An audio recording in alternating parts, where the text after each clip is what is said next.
I am Frank in the chat, and I have a trading problem. I'm Johnny Main, and I got a trading problem. I'm Nick Wilcox, and I have a fantasy problem. Amen to that. What's up, everybody? Welcome to session 380 of the Trade Addicts podcast, reporting to you live today on YouTube. So hello to everyone. And even though the network went away, the DAP is always here to stay. So drop a DAP in the comment or in the chat if you're with us. We appreciate all of you. As you can see, there's no Rocky, but we don't need him tonight. Don't tell him. Because we got the energy right here with me. We got Johnny and Nick from the Fantasy Football Show. What's Your up, favorite boys? homeboys in the house. What up? What up? Taking over. That's it. Hell yeah. Before we get going, I don't know which one of you wants to do the kind of all the stuff, but why don't you guys drop who you are, what you do, and where you can find what you do. All right, I'll go. I'm Johnny Main, aka Mr. 207 here. You can find me on Twitter. You can find me actually now on TikTok. You can find me on Blue Sky and obviously YouTube as well, right under the same title at Johnny Main 37185. And obviously you can find me with my partner in crime, Mr. Nick Wilcox, on the Fantasy Football Show on YouTube. So that's where you can find me. The Fantasy Football Show on YouTube is where you can find me also as well. But on Twitter, that's because I'm an older guy. We don't call it X over here. Twitter. At Nick _ Wilcox 25. We got our work on Facebook as well. Feel free to tap into that. We got a Facebook page as well. Tap into that as well. But yeah, looking forward to having a great show here. Awesome. So thanks for having us. Of course. So we do a little interview for first-time guests. We'll go John, then Nick on all of these, and then we'll switch up the order as we go through. But how long have you been playing fantasy? Been playing fantasy football for 20 plus years. OG in the game, baby. Nick? Yeah, my first fantasy season was 2007. Okay. So if you remember those years. Like it. And then I know John's played some Dynasty. Nick, I know you're not as big into Dynasty, but John, how long have you been playing Dynasty? This is actually my second year in Dynasty. I took over an orphan team last year. Actually, I'm pretty sure Scott Fish actually posted it on X. Had some orphan teams. So I have that one. And then I just got invited to a couple locally. So this is my second year in the Dynasty, and I'm looking forward to it, man. Yeah. I have keeper experience. So okay, yeah. I don't keeper experience. So not Dynasty, but keeper experience. And then in your histories, what are some of the best trades y'all have made? The best trade I made, I believe it might have been 2019 or 2018. Sitting in my chair, and I get a message from Yahoo, and it's a guy sent me a trade for I had Joe Mixon at the time, and he had Tyreek Hill, and he sent me a trade Joe Mixon for Tyreek Hill by mistake. I was actually seeing it, hit accept as quick as I possibly could. Ended up being a league winning trade. So there you go. I traded for actually Saquon Barkley last year. However, it didn't pan out as far as winning the league, but it was one of my better trades I'd probably ever say. I'm usually just great at grabbing a guy that's a league winner, like a Puka Nacua. So that'll work. Yeah, right. What are some of the worst trades y'all have made? I'll let you go first, Nick. The worst trade I think I've probably made was I had Joe Mixon in a league a couple of years back. Here we go. And I gave him up because it still worked out as a good trade, but in the end, it was like I gave Joe Mixon. I was like, I think it was a couple of weeks before he went off for 3 touchdowns against Carolina or whatever. And it was looked at as such a bad trade. It's why'd you give him up? Why'd you give a guy like a running back like Joe Mixon up on a team like Cincinnati and stuff like that? And I was like, well, because I needed depth. Yeah. Funny enough, I won that league that year. But it's just it's just how it goes. So it was a bad trade because I gave up a top 5 running back, but the end result was great. Yeah. Man, I'm gonna start calling you Mr. Roses, man, because every time you do something, man, you always come out smelling like roses all the time, man. I don't know, man. You always come out smelling like roses, man. I wanted to hear something bad. I wanted to hear something sorry, bad. But it wasn't his worst trade. He won the league. Yeah, I know, Mr. Roses, man. Golly, man. On paper, it was a bad trade. But Man. that's what something we could dive into tonight as well. Because I Yeah, think for there's sure. something that could be talked about in nuance in general. Well, this goes back to like what we were talking about on the show last night, man. Don't be a fan, because this one is gonna, man, I feel like I'm probably gonna get dinged bad for this one here. Had a keeper league. I still got a keeper league actually, and I was trying to figure out like what was my worst trade. I was like, man, I don't really have too many bad ones. And then when I was going back to this league to get everything set up, like for the keepers for our draft, I looked at my roster and I was like, oh, yeah. I was like, I remember that trade. I remember that. Chase Claypool getting busy. As you can see my terrible towel behind me. Yeah. Slightly. Chase Claypool getting busy, right? So I had picked up this young wide receiver from LSU named Justin Jefferson. Oh no. And I made a trade with the guy was relentless, like on making this move, like relentless on it. And he knew obviously I was a Steeler fan, and Chase Claypool, 5 touchdowns. Like, yeah, Chase Claypool is the next big thing, the next big wide receiver for the Pittsburgh Steelers. And Justin Jefferson is still on his roster right now for a whopping $2 in our auction keepers. So that is my worst trade. And guess what? I did win the league, but my team sucks, and I have never recovered from it now as I'm keeping Cortland Sutton and Chris Boswell is how bad this roster is right now. So, yeah. So we're in full-blown rebuild mode, baby. Let's go. Nick, I'll let you go first on this one. What's a guiding principle you have in trading? A guiding principle is, for me, it has to make sense for both sides. It has to make sense for both sides. I'm always like looking to get the better player out the trade, but it's always has to be like a countering act, because otherwise, why are we trading? You know, there's times where I've been with people that, you know, I give them a trade offer. It may not be like the strongest like offer initially because I wanted to find out what people value in the trade. But then they'll counter with something crazy. I'm like, okay, like, what do you really want? And what do you really need? Because it's like, I'm not trying to, get you or anything. It's more about like, what do you value? Because that's why I'm throwing this trade out to you. So I think for me, it has to be more, it has to work out for both sides. And I don't intentionally try to get the better part of the trade or whatever. It's just more about what makes sense for both sides. Yeah. John? Yeah, for me, I got a couple. Number one, like the first thing for me in a trade is I gotta love the player. Like I gotta love the player that like I'm getting back. I'm not a big fan of trading just to trade.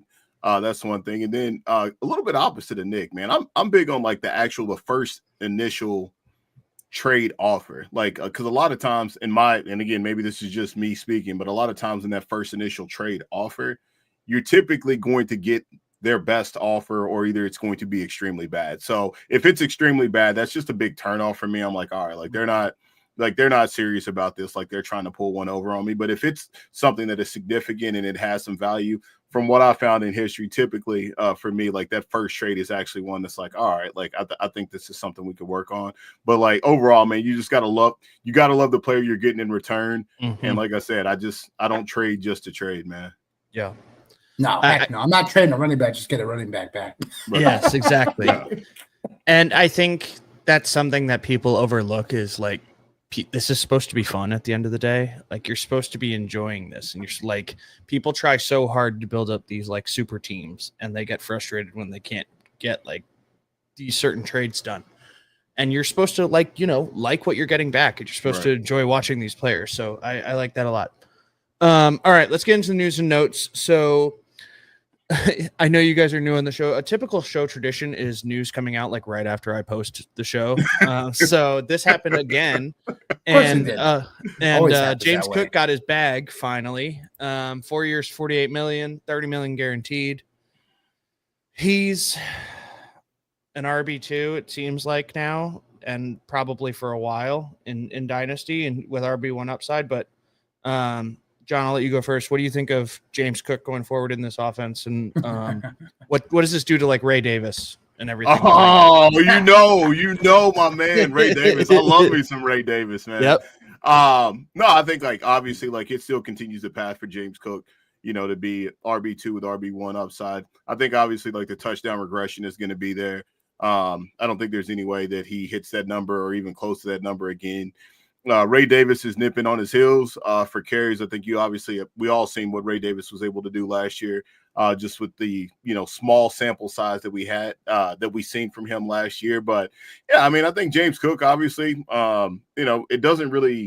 it doesn't change anything for me as far as like how I view him or how I value him from like a dynasty side of things. I think obviously in redraft that would have been a little bit different, but I think now you can just kind of go ahead and proceed with business as usual with James Cook as running back too. Yep. Nick? Yeah, I mean, 18 total touchdowns from James Cook last year. So, I mean, it's something that, we can't always look at. Touchdowns stats are not as sticky year to year. I will say, obviously, James Cook is in a high-powered Buffalo offense. That's going to be moving the football. And he did all this with Josh Allen still taking 16 touchdowns around the red zone as well. So, I mean, it's something where I'm out at ADP for James Cook, but he falls in like a portion of the draft. I think you just have to take him just because, the further he falls down, the better value. I do think that him, just whining and being like a little kid about it, what I'm saying? It's kind of like, frowned upon. But what are you talking about? Whining and being a little kid about it? Like, what are you talking about? his money? It's what like, are you talking about? Come in and get in. Well, that's wild, bro. It's just like, That's you just sound wild. like a little kid to me coming out. Oh my God! Like, I want a Oh contract my God. extension. It's like, Give him the money, man. Like, what are you? I'm just saying, like Buffalo. I feel like Buffalo, if it wouldn't have, I wouldn't have like not been like, hey, if they didn't give them the money, I'd be like, yo, like they got Ray Davis right there. You know what I'm saying? Yeah. So it's like, it's not like for me, it's like, it's like I kind of gave in a little bit to the little kid mentality. Like, you'll give me my contract. That's what kind of remind me of. Like, maybe I'm reading the tea leaves wrong, but it sounded like that for me, like with James Cook. So, but good for him. He got his money. I'm all about athletes getting their money, but you just kind of don't be a crybaby about it, right? Yeah, don't be stopping around. I think everything's the same. I kind of assumed he would get some sort of extension to stay because he just fits what they do so well. And I think on the regression, man, Allen's got to stop taking those front-facing hits at some point. And James Cook is going to be the guy who can maybe help him out with that, and Ray Davis can too. So, but we got to stop doing these Allen rollouts where he piles through three people at the moment. He's going to get hurt one of these days. But Big Ben 2K is who that guy is. Yeah, literally. All right, Judkins stuff. My typical caveat: we do not condone anything Judkins did off the field. All conversations are on the field only. Okay, says Twitter. Leave me alone. Judkins will not have his case pursued by prosecutors, but he's also not signed with the team and may not until after an NFL investigation. So it seems like we're waiting, and I don't know what the NFL is investigating, if the prosecutors are dropping everything, but we'll see what that actually means. But Nick, we'll start with you. What do you think the Browns running back scenario is? We can start week 1 and then kind of, let's say, what does it look like in the back end of the season?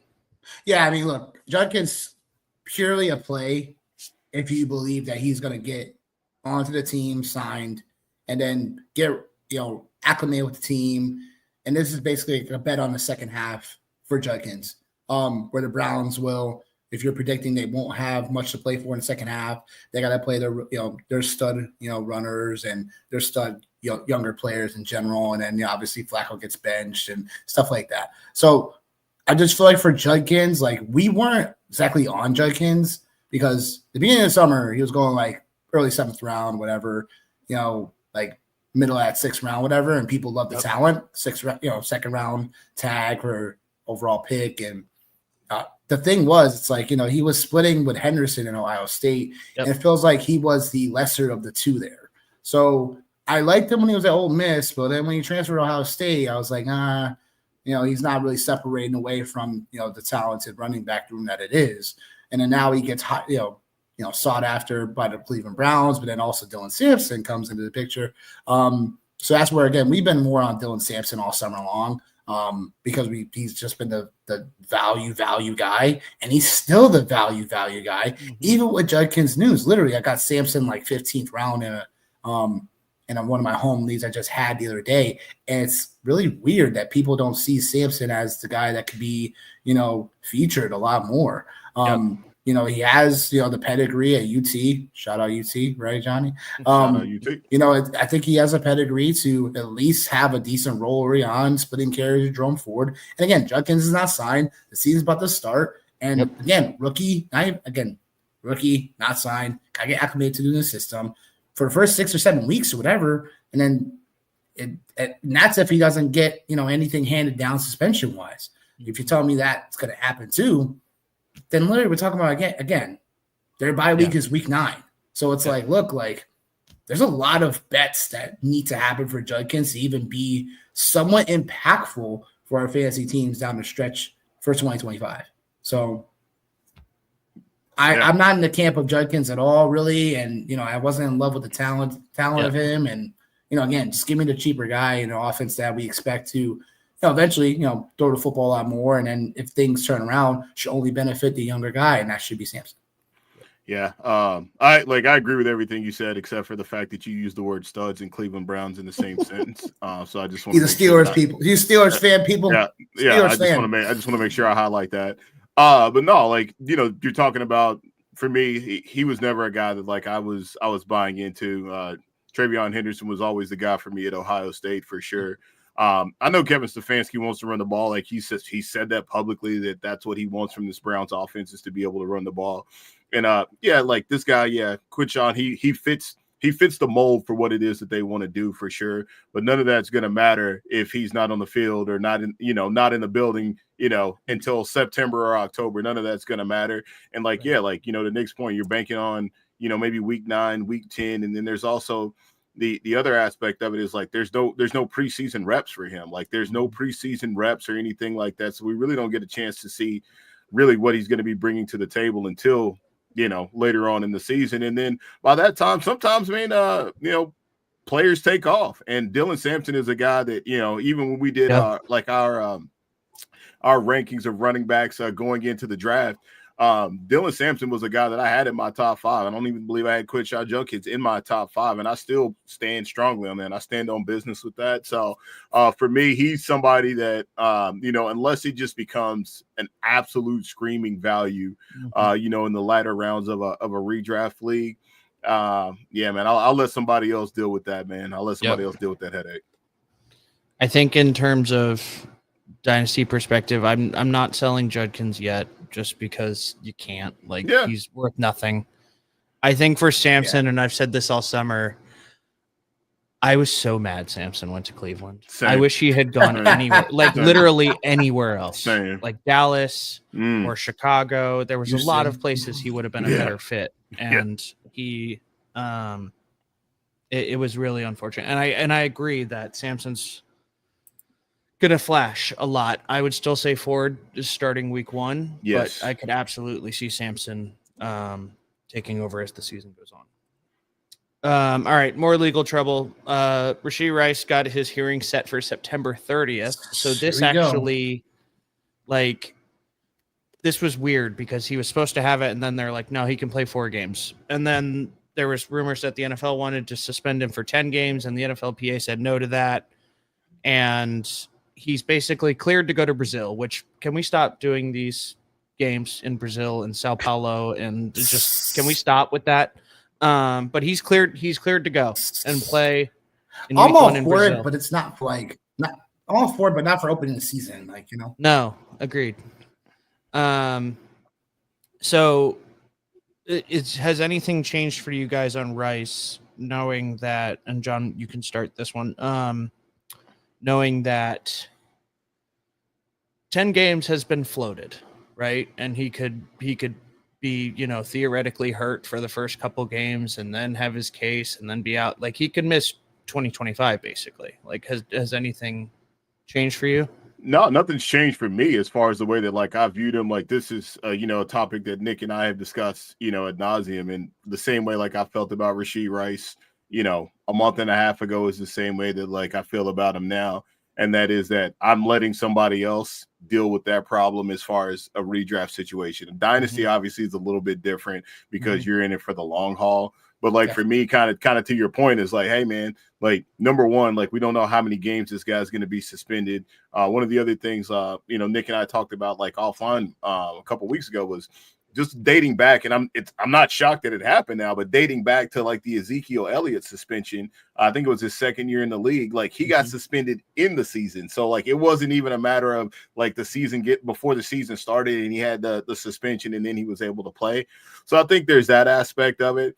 I think the other thing for me, as well, is just not knowing the toll of it, and then like just from a fantasy manager perspective, there's always things you have to navigate and you always have to deal with, whether it's injuries, whether it's weather, whether it's, bad quarterback play, or the quarterback gets hurt, or, another receiver gets hurt. Like there's always something in addition to deal with. And so like for me, the price tag that he was going like in redrafts and things like that right there, that was a little bit too expensive for me just to say, hey, there's a lot of potential here.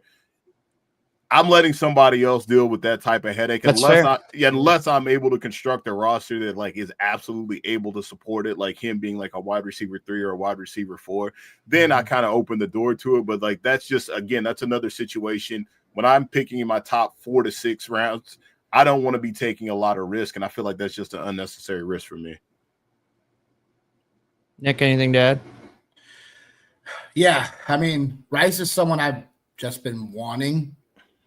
And now it seems like by the day that light's starting to get dimmer, because what happened was my prediction was that Rice was going to have a suspension no more than 4 games. 4 games is probably going to be max. That was going to happen before the season, of course. Yep. Now we're talking about Rashee Rice for redraft leagues. Like we're talking about very talented receiver, a very talented offense. But the problem is now it's like he'll play 4 games and then what? Again, the NFL wanted to do a 10-game suspension for him.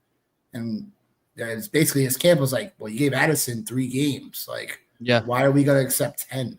So I think now it's probably going to be 6 games. I think it's 6 too. Yeah. And now it's going to be something where it's like, all right, well, for your redraft leagues, it's like, all right, like we just got to manage this. If you have the depth to do so, if you draft it for depth, that's a problem and wrinkle as well. We're doing it before the season because like, hey, we could be wrong. This could be 8 to 10 games instead of 6. And then we're dealing now with the bye week mixed in between, now suspension. Now we're talking about right around the corner from fantasy playoffs and stuff like that. From a dynasty perspective, it's like, look, like I think there's a great buy opportunity in terms of if you're a team that is on the cusp of competing, or you're like, hey, like Rashee Rice or Todd's player, we're not worried. It's not an injury concern anymore. It's literally just about this season, the suspension. I think it's a great buy right now for dynasty purposes because people are freaking out about that and whatever. And it's not like, again, unless the NFL does something very unprecedented where it's like they let him play 4 games and they suspend the rest of the season or something. Like I'm saying, then it's like, oh my gosh, well, but even then it's still a buy anyway because he's that talented receiver. So I think about dynasty, like if we're talking about giving up a, late 2nd round pick or whatever and something else for Rice, like that's something that could possibly definitely get done for an owner if they have Rice that are kind of like, I don't know what's going to happen. I'm trying to win or whatever. Like, they could just give him up for something like, oh, let me take something now for him versus it might get worse. Yeah. I agree with all of that. I think this season's going to be a headache, especially because Kelsey's still there and Worthy's, in theory coming up and Hollywood's back and all these other things. So I think there's a lot that can affect Rice this year out on the field even before we get to off the field stuff. So it's a headache, but I'm still buying it in Dynasty for sure. So it's fair. All right. This has gotten scarier. Devon Achane has a calf injury. It's like he knows all the buttons to press with us tonight, man. He's watched this. He said he said he's good for week 1, but we've seen this movie before, right? Where he's got a calf injury and everyone's good for week 1 and he'll be fine. And Ollie Gordon time. Ollie Gordon time. Let's do it. Ollie Gordon. Here we go. Right. Shut up. Shut your mouth. Any tangible moves right now, or are we just sitting and praying for a little bit? Do you want me to go, or do you just want to just get it all out first? All right, let Nick go first and let him get it all out. He's got some stuff to get off his chest. Devon Achane, president of Devon Achane Club, by the way. Devon Achane is going to be fine. Drafted with confidence. This is like one of those situations where, again, like, so this is similar to like last year when me and John were out in Ohio and people were just not about Achane. They were like, oh, Achane, he's not going to last. He's a small back. He might get hurt again or whatever. What happened? Achane played 17 games. And he's 4.5 yards per carry and was obviously, Tua wasn't there for some of those games, but he's still a very effective running back for you in your fantasy leagues. I'm not budging at all. If anything, I'm hoping for a discount. Yeah. I'm hoping for Achane to fall like around the 2-3 turn where I've already kind of seen.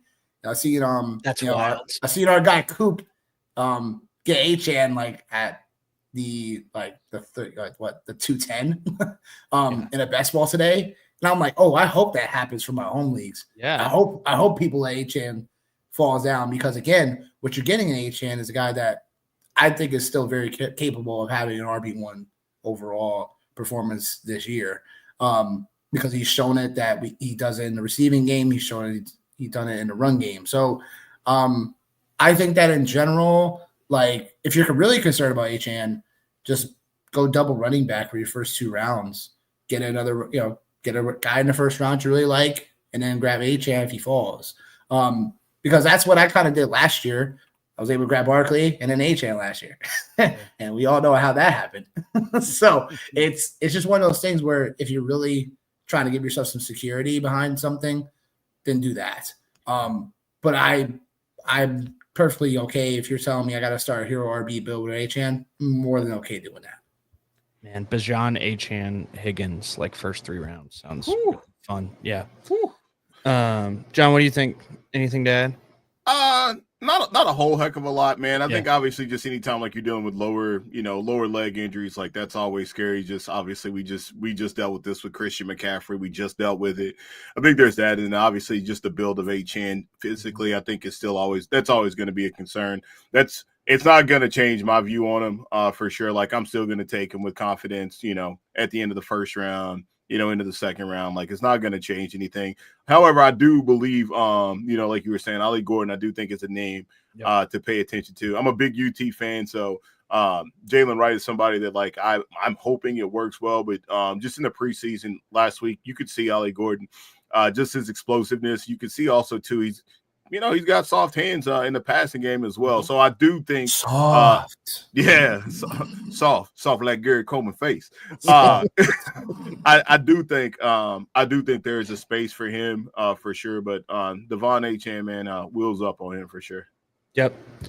I agree with all that. I think people forget that Ollie Gordon was like in New York to like as a finalist for the Heisman, and he's Walker Award winner 2 years ago. Yeah.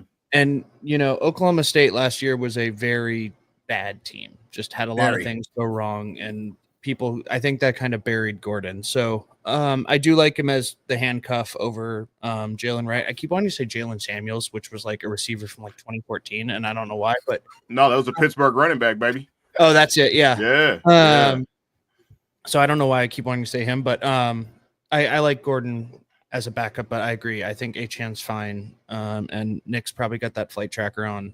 I'm sure he doesn't go to Germany or whatever to do what Christian McCaffrey did. So, all right. Commanders. Brian Robinson. Oh, boy. So there has been additions to this news about an hour ago. Rap Sheet basically said the Commanders will actually absorb some of Brian Robinson's salary to move him at this point. So, Bill Nye, the touchdown guy, is that where we're going? Oh, I like that. Lord, Yeah, I stole that from Fantasy Footballers. They played it today, so I won't. But yeah, are we going to Copyright Bill? infringement? Yeah, I know. I steal a lot of their stuff, so it's fine. I'm not big enough for them to care about, though. So, is Eckler like the most forgotten person in all of this? Because Eckler's still there, and I feel like Twitter has gone bananas for Bill over the last 24 hours, but Eckler's still there. And And John, you can start. Is Eckler like the most forgotten man in all of this? Like, could Eckler just be an RB2 and we're not thinking about it? I don't know about RB2. I think flex, for sure. I think he's a viable flex option for sure, especially in PPR formats. I think like we all know what he brings to the game as far as that goes.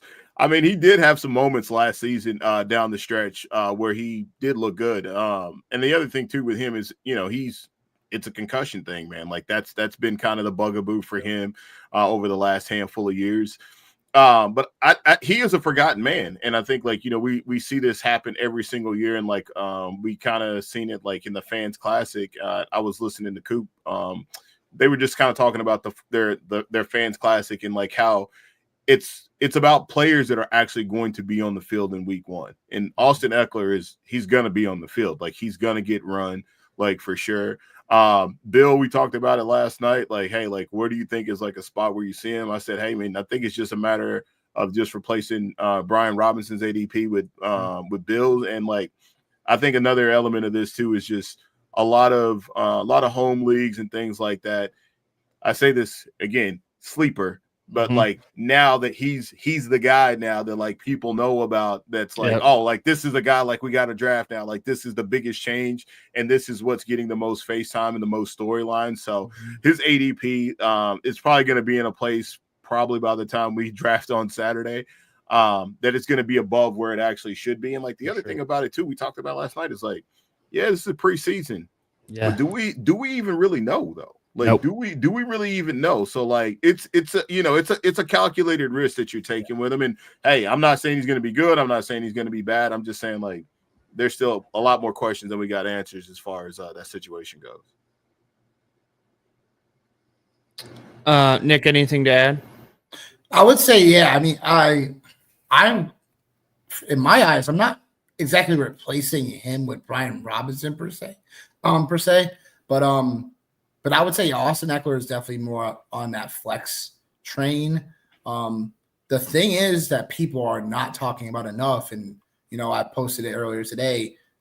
Video that we made about Debo many moons ago was like people are forgetting that Debo can still be used as a Swiss Army knife here, and that if Brian Robinson was really like not the flavor for them, it's like, hey, you brought in Debo for a reason. Like, hey, he really could be the Swiss Army knife now more than ever. And I do like Bill. I've watched some tape on him. I do think he's a decent back. I feel like he's not as like explosive as some people would say. But I will say like that. I just feel like anytime you're getting him after the 11th round would make some sense after you got your starters. But I'm not taking a risk in terms of say like he's going to be the RB2 definitely and stuff like that. There's too many variables right now. Still got a running quarterback in James Daniels. Still got Deebo Samuel signed to this team. You still got Austin Eckler going on in terms of being the veteran in this backfield. There's still talk about Chris Rodriguez and Jeremy McNichols too. Jeremy McNichols blew it up last year, man. He blew it up last year when he got a chance, dude. You got a few opportunities, so this whole situation is not very stable. To where like, all right, well, we're going to be racing to get this guy. And she's just a flavor at the moment right now, right? So that's where I have a problem with it. So I just tell people just to be careful. From a dynasty perspective, I mean, yeah, you're taking a few laps right now at the moment. If someone's going to give first for him, yeah, take it. Yeah. I'm saying if someone's going to give first, even early second, like, I'm saying, like, I would probably take that. Because again, this situation I feel like could just be interchangeable constantly throughout this season, and if it is, if I'm willing to say that if Krosky Merritt, becomes like a thing, then I apologize, like for real. But I just don't see that happening to that degree. You know what I'm saying? Like I feel like he'll still be a serviceable like player and could be a decent ad for your fantasy teams. But I just don't see like this is a can't miss prospect, people. You got to get him everywhere. Got to get him everywhere. Got to get him in the 5th round if you need to. Like, This reminds me, unfortunately, of Royce Freeman. Does anybody remember Royce Freeman? Yes. I was going to say James Robinson. So there's countless stories of running backs that just shoot up draft boards late to then disappoint us later. So just be careful. Yeah. I think what Bill's role could look like is Brian Robinson, but with less carries. Like, he's not going to get a lot of passes. Yeah. He's not going to, like, that's Eckler's job, and Eckler's probably going to get some goal line stuff. And I think his role is going to be like 80% of what Brian Robinson had, and people were shitting all over Brian Robinson all last season. He was 100%. He was a TD merchant. So I don't know. Like, I get the hype on it, and I like. There's always this story, and there's a listener question on it later where, like, someone will show out in camp, and you spent a 4th round rookie pick on him in a dynasty league, and he's like, you look like a genius now, and you try and sell him for a first. No one's going to buy him for a first. Like, just get that out of your head now. So it's going to be interesting to see what happens. I think this is Eckler's backfield without Robinson. And you know, maybe they do a complete 180 and keep Robinson, but I don't see that happening if they're willing to actually, like, eat some of his salary to get rid of him. Yeah. Very quick, is there anywhere where you'd like to see Robinson that wouldn't completely destroy someone's life? Oh, Backfield? man. If they really are not in love with him that much, my feeling would be like, hey, just trade him to Dallas then. Dallas is one. If you're really not like, if you're really not in love with him, if you really think he's not that, you know, it guy, just trade him within the division then, because that's it. That would say a lot. Mhm. If you trade him within the division, that would say a lot. Yep.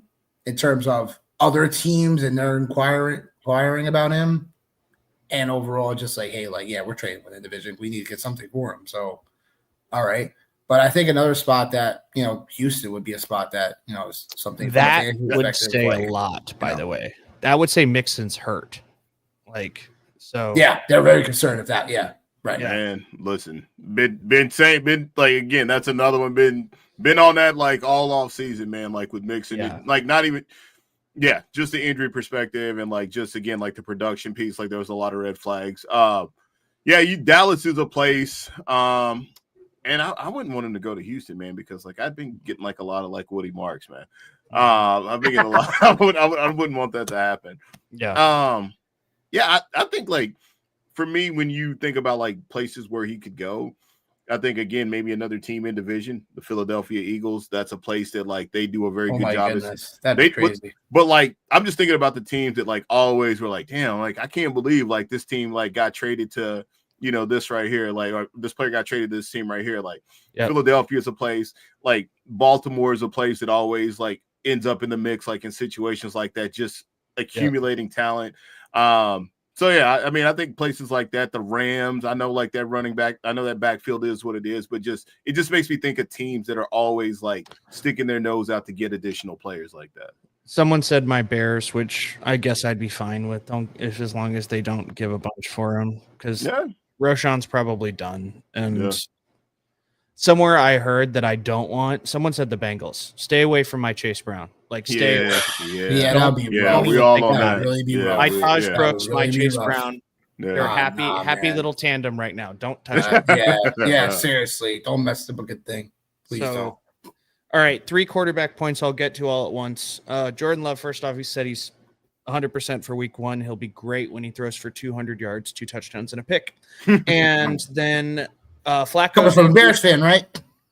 Yeah, I think, by the way, here's my early pick. Detroit's going to smoke them in week 1. If you think Campbell hasn't been listening to everything that the media people have been saying, that Detroit lost everything and they're going to suck, he's going to come out and want to punch Green Bay in the mouth. Yeah.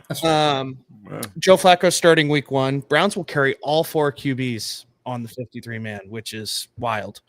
And Daniel Jones is starting week 1 for the Colts. Steichen said this would be for the season, but he literally said that for Flacco last year and started Anthony Richardson the next week. So that's true. One of Dynasty's questions, and Ari's actually in the chat, is it crazy to offer a 3rd or a 4th for Anthony Richardson as an attempted buy low? Not at all. No. You're buying into Anthony Richardson's, rushing upside here. And I do think that, there were some throws I've seen on tape from camp that he was looking decent. Mm-hmm. So it's it was a little surprising to me because I did say that this morning. I was like, they're really starting Daniel Jones over him to not find out what they really don't have the future franchise quarterback here with Richardson. I don't think Steichen has that It was time. weird. I think that's what people thought. I think Steichen's probably trying to protect his job.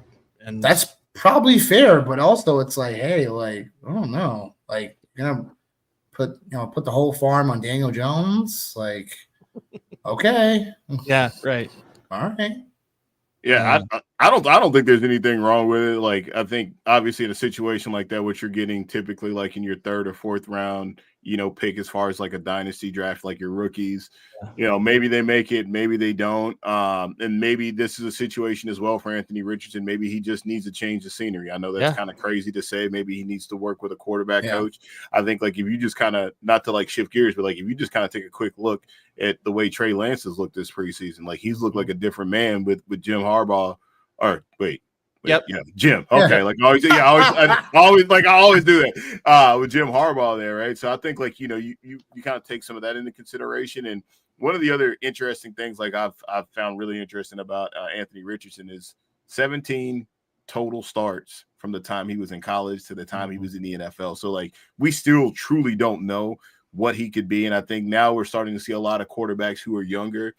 The more time that they have in the league, and sometimes just being able to watch, like they kind of they turn things around. So I'm not completely out on AR, but I just say like let's let it bake. Let's let it bake. We'll do that. I've said Richardson should go to Philly for like $2 million a year, just be the tush push guy, so we don't have to get Hurts killed. Oh my god, man! I can't behind that line. Dude, I'm telling you right now, I was telling somebody this today. I cannot wait to see how many different variations of the tush push we get from every other team in the NFL. Can't wait to see. Like it's gonna be ridiculous. It's gonna be ridiculous. Yeah. On Flacco, I think it's great for the wide receivers. I think everyone's kind of expected this, but this was the best option. Judy and Tillman seem to be the two leaders in the clubhouse right now as the two leading wide receivers, but they added Isaiah Bond. Yeah, like Deontay Johnson and Isaiah Bond are their backups. So they're just building just an awesome character locker room.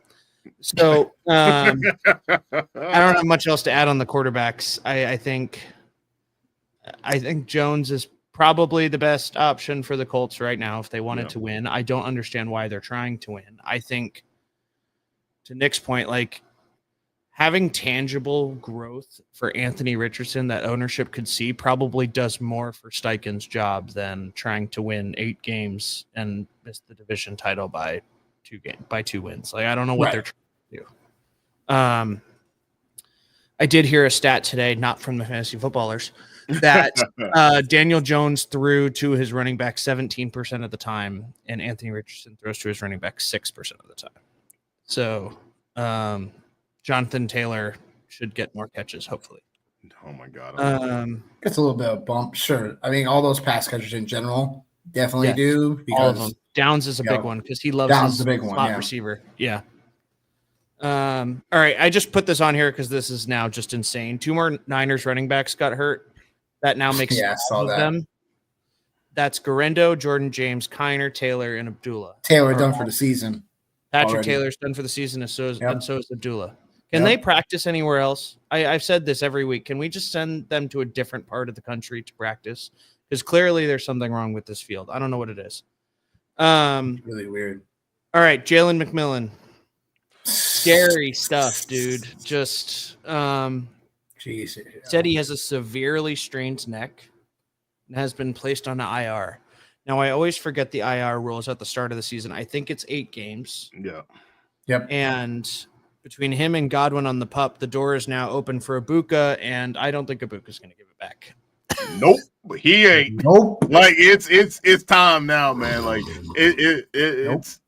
it's definitely time. And like, when you talk about it's like the heavens are opening up for Emeka Ibuka. When this initially happened, I think we're all like, man, like for real? Like he's gonna go to Tampa Bay and he's gonna be like buried behind Evans and Godwin, and like, McMillan had like a really nice stretch at the end of the year. And like I'd even talked about, because Ibuka is he's my wide receiver too in the Fans Classic. like just going back and looking to see. Yeah, he is. Like now he definitely is. Yeah, like, now he now is. he Yeah, is. now, But yeah. Sterling Shepard last year, I'm pretty sure he ran either like 290 or over 300 routes last year. Not targets, but routes. Yep. So like I was like, all right, like I'm super optimistic about Ibuka if Sterling Shepard is able to get routes. So now all of a sudden, now worst case scenario at this point, now this is the worst case. Now he's actually the number 3 wide receiver with the potential of being the number 2 wide receiver if Godwin doesn't start the season out. He's at number 2. I don't think Godwin hasn't even been cutting on that ankle yet. Right. So he's 2. He's 2, Yeah. like right out of the gate. And another guy Crazy. that this opens up the gates for that I think a lot of people have forgotten about and is probably not being drafted and hasn't been thought of. K-Dot, and like that. You're going to say Rashad White. No. I mean, it's still a thing. It's still a thing. But K-Dot now in the wasteland that now is tight end. Now I think like you can kind of bump him back into maybe, that 15 to 18 range of tight ends, maybe even a little bit higher, depending on how you feel about him. And then obviously Bucky in the passing game. We've already seen them showcase him in the preseason. So I'm starting to feel a lot better about that pick now, man. If you guys can't tell. Yeah. It's funny. I said with a Rashad Mecca, with a Mecca, it's like, oh my goodness, like he was a guy, like John just talked about. We thought we would be a guy that was going to get buried behind the depth chart and stuff like that, but everything's starting to open up for him. I think the biggest thing is that like people were, I got criticized because I was getting him in the 7.4, and I'm like, yeah, go grab my guy, and then what do you know? Like all of a sudden, things just start moving. Yeah. So, like we got some redraft for listeners, so let's do this. Would you take him in round 5? If Godwin's officially on pup. No. Man, that's tough. Well, I will tell He's you guys. official. I will tell you guys that I would take over him. I would take Calvin Ridley over him. I would take Cortland Sutton over him. I would take. Those are 2 guys that You're taking GP over him. Come on. Taking who? You're taking GP over him, right? Yeah, I'll take George Pickens over him for sure Yeah, too. 100%. I'll take George Pickens over him like all day long. Taking JMO over him for me. Yeah, taking JMO over him. I think that's where it starts. I'll take DJ Moore over him. Yeah, 100%. After DJ Moore becomes a DK Metcalf or I was about to say DK, that's where it starts to get like, all right, like now we really got to start thinking about it. But even like I might even give the slight nudge to DK though, man. Like, but yeah, I think like he probably should go in a redraft. Probably. This is where I'm gonna give people a little game for redraft purposes right now. Yeah, because look, that range that we just talked about is literally the end of the 4th, early 5th, middle of 5th, end of the 5th, early 6th. That whole tier of like wide receiver 24 through like 36. It's like it's loaded with talent. So it's like you really can't go wrong with getting a few of those guys there. And I feel like depending on people's rankings and tiers and stuff like that, those are interchangeable pieces for a receiver. So kind of pick who you want in terms of like, maybe potential projected offenses, whatever, stuff like that. But hey, if you believe in a guy in that range, go grab him because it's like, hey, like it's definitely debatable. Yeah. I'm taking him over Zay Flowers. I'll tell you that. Yeah. I'll take him over Zay Flowers, but it's definitely a little closer than what people would think. I don't know what it is. I've been so out on Zay Flowers, and I know he's like theoretically the number 1 wide receiver in Baltimore, but it just never feels like it. And I don't know what that is. I don't know if it's just Mark Andrews still there. Yeah, and like the Bateman hype all offseason has been ridiculous. Like I haven't heard a lot of that hype, I guess.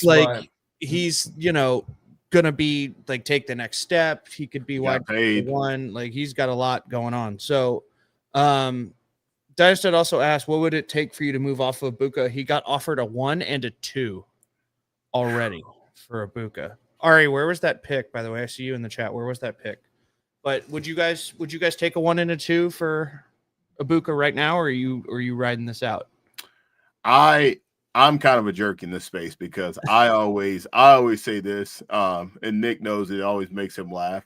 But like there's a reason why like I made that selection. There's a reason why. Yes. And then like as you like for me, like with Dynasty, like if you as you start to kind of like fast forward, like the picks, like I'm up here in New England, like you're not gonna win with all the picks, like you win with the players. Yeah. So like again, like maybe just seeing the construction of the roster, but like I'm gonna ride this thing out because like we just said, man, Mike Evans ain't getting no younger. Chris Godwin, who knows? Like I know he just got paid, but like Baker Mayfield is there, and like he's another guy, just as we were just talking about, like he has resurrected his career in Tampa Bay, and like this would be a great connection, a great duo over the next handful of years. So man, I'm probably just gonna ride this thing out, man. And he said assume mid. He doesn't remember where the picks were, but if he got him late first, early second, that's still crazy short-term return. Yes, it is, but it's also, 2026 is promised to nobody. Yeah, right? That's it. And you have no idea what next year's draft is going to look like. In theory, there's a lot of quarterbacks coming. I get it, but like, man, it's really sounding like Arch isn't coming out. Not that I actually had that in my notes. It was like it's really it's sounding tanking like for Arch Arch. Yeah, like it doesn't feel like it, man. It doesn't, and feel like it. that means the number one pick is going to be Lenora Sellers, and if I was want him, I nothing to do with that. I get as much money as I can in college. These kids are getting he's making so much money now. They get paid now. Yeah. So why rush it? If you guys haven't seen, college? No, not at all. If you guys haven't seen the story of how much like they spent on his like recruiting visit to Texas, it's a stupid amount. But 2026 is promised to nobody. I wouldn't probably give Ibuka yet.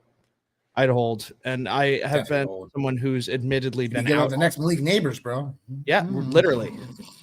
And I have been someone who's been out on Ibuka all off season or non-point scoring season. I get it, but and it's for the reason of he was going to be like the fourth wide receiver on the depth chart. But if you have him, be happy with it. Be proud of it. It's like the people who found Brian Thomas last year, right? Like he was kind of back into the first round in rookie drafts. He was kind of double-digit rounds. Maybe he snuck into single digits in redraft. Be proud of it. You found the value, and some things worked out for you. That doesn't always mean. It's kind of what you guys were saying before. Don't just trade to trade, right? You have great value. Don't just trade it away for something that could blow up later. Like you have something right now. So I think that's kind of my takeaway from it. The last two stories, John Mechie was traded to the Eagles for Harrison Bryant, and one of the most minor trades in the history of football. But the only reason I had it in there was because the Niners tried to get Mechie too, which means that the wide receivers aren't ready. That means Juwan's not coming back, and Ayuk's not ready. Clearly. So Ricky Pierce all season. I know we're so in on that, and he's climbing into like round 7 in redraft, which is bananas. And then Marshawn Lloyd will miss some time with a hamstring injury. This poor dude, man, like he can't stay healthy. It's like physically impossible. So, all right. I'll let y'all decide, I guess, both of you. We usually let the guests decide if we do TA trades or listener questions. Which one you guys want to do first? Listener questions. Sure. All right. Listener questions it is. So the first one is from Zach Reed at TacitAssassin13.bsky.social. How do you balance yourself in the preseason between confirmation bias, hype over player performances in meaningless games, and actually making moves to acquire potential hidden gems at this time of year? And he said, why are you thinking about Ja'Cory Krusty-Merritt right now? I think it's an interesting question. So John, you can start this one, and then we'll go Nick for the second one. But what do you do? How do you balance all of this? How do you balance the hype versus kind of what your longer term expectations are versus, confirmation bias, right? It's the same thing we just said with Ibuka, right? If you had it, like, be proud of it. And so how do you balance all that kind of in the preseason? For me, I look at it as more of like a couple things. I look at it to see, number one, are players running with the ones, which obviously he was last night, just talking about him. 2, it was against the worst defense in the entire NFL. I think we know that. So should we really be shocked? Absolutely not. The third part of it, too, is just to see, like, when you get that extensive look of a team and them running with their ones, like, is that player included in that group? or either A or either B, like, is he such a value that they're like, no, like, we don't even want to run the risk of having him out here playing. So, like, that's one of the things, like, I look at is, like, I don't get carried away with the preseason, especially like with vets or guys that are kind of on the fringe or whatnot. Rookies, I think, is a different story, or second-year players. I think that's a different story, just to see, like, hey, like, are they popping on film? Or are they popping watching the game? Like, those are the things that I look at, is that piece right there, because it can happen. Like, it absolutely can happen where you can start to just see, like, all these preseason highlights. Like, Anthony Richardson made a couple of plays. We were just talking about him, and it's like, oh, like, is it now? Is it? And no, like, hey, man, like, let's not get too excited. Like, it's the preseason. You're getting vanilla looks. You're getting, like, base defenses. Like, you're running base plays. And, like, maybe there's a couple of situations, right, where teams want to see how players react or want to see how they do in certain situations. I think Caleb Williams was a really great example the other night, just to see, like, all right, like, is he going to be able to get the ball out on time? Like, is he not going to try to improv? So, just that's a long-winded way of me saying, like, hey, like, I have a lot of different things that, like, I look at and, like, what is it that you want to see from a player or your player that was, like, their biggest bugaboo last year? What do you think, Nick? I think there's the conversation, I feel, is constantly changing from the time that we start some content, like, like after February or whatever, till about, in the next couple of weeks. There's a phase, right? There's a lot of different reports that come out. There's, at times for me, I like to try to, triple check myself when it comes to how I felt about a player before, like, a lot of different hype and stuff like that. And then also changes from different teams and stuff like that. So, for example, Alvin Kamara, right? Alvin Kamara was a guy that was, sought after for a little bit. And then I was like, okay, like, I think Kamara could be something decent. We'll see what happens with the rest of the Saints squad. But then they got Kellen Moore, which I'm like, ooh, that's good. That's a check mark, because we know Kellen Moore has produced some decent offenses in the last several years. And he's done it in many different ways. So based on his crew of people, he's going to get the most out of them. Then I'm also checking where people are in terms of mentality-wise on a certain team. So the people in general are on the Saints. People are not really fond of the Saints right now. They think they're going to be just this scrub team or whatever, and da-da-da. And that could be true, because we still don't know who the quarterback is starting for.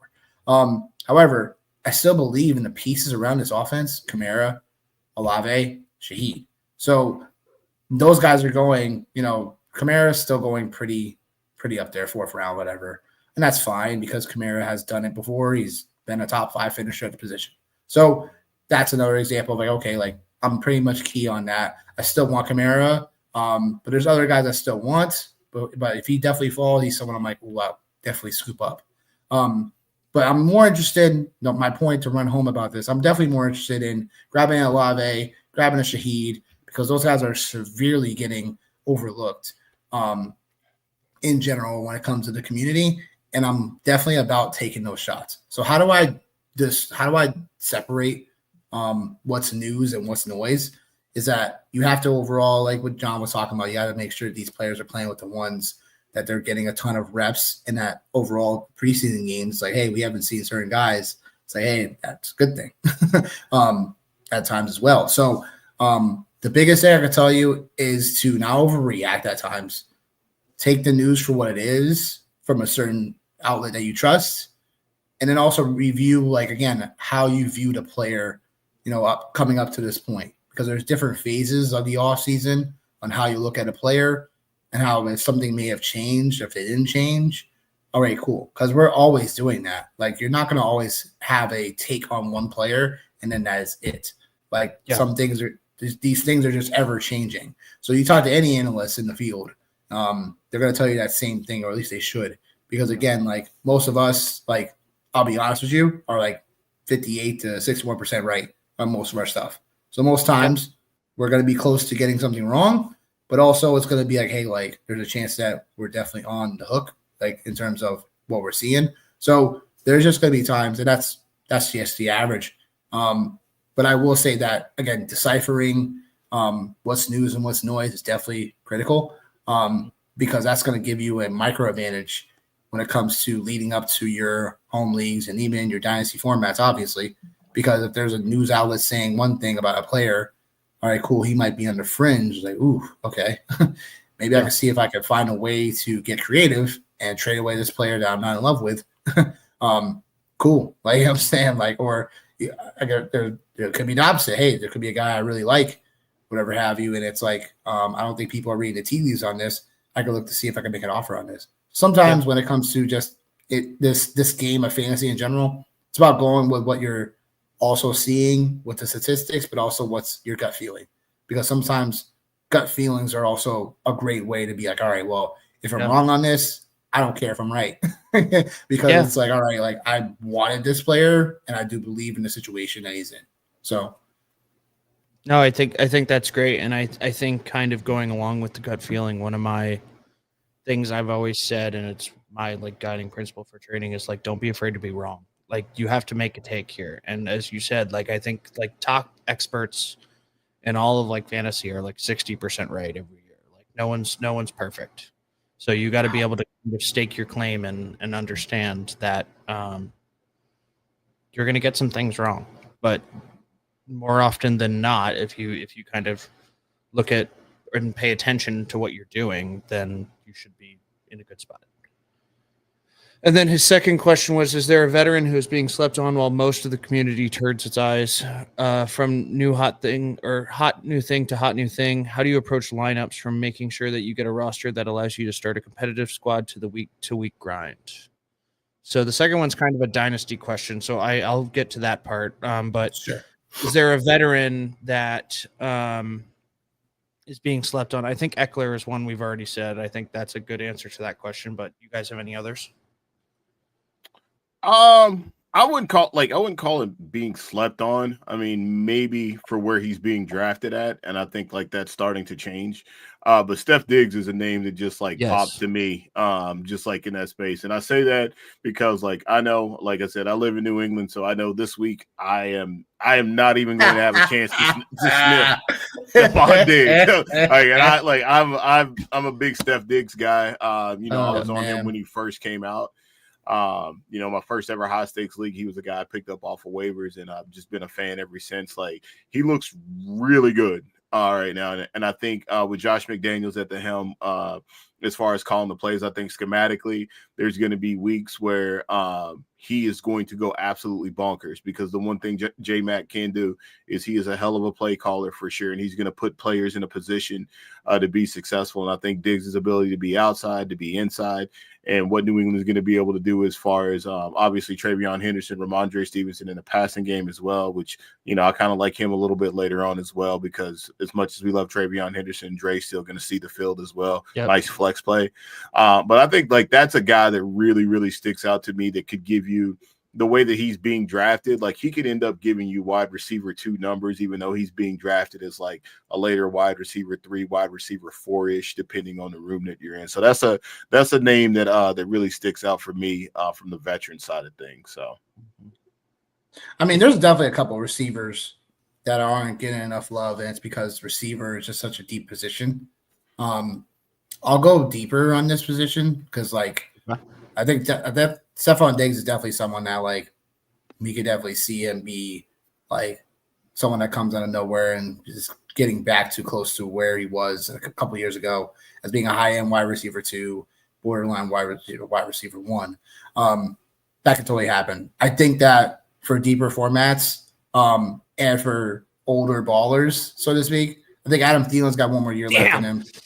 Oh man! You took my guy. He's my profile pick guy. I gotta show him some love. That's my guy. Okay. Adam Thielen, I think he's got one more year left in him in terms of agree. Still producing versus where he's going, because most times he's going undrafted. Some of your home leagues. Good call. Best ball, he goes very deeper. So there's one guy that's like, all right, like I still feel like he has great chemistry with Bryce Young. Will still dominate the short and intermediate game. I know Jalen Coker is on his, nipping at his heels.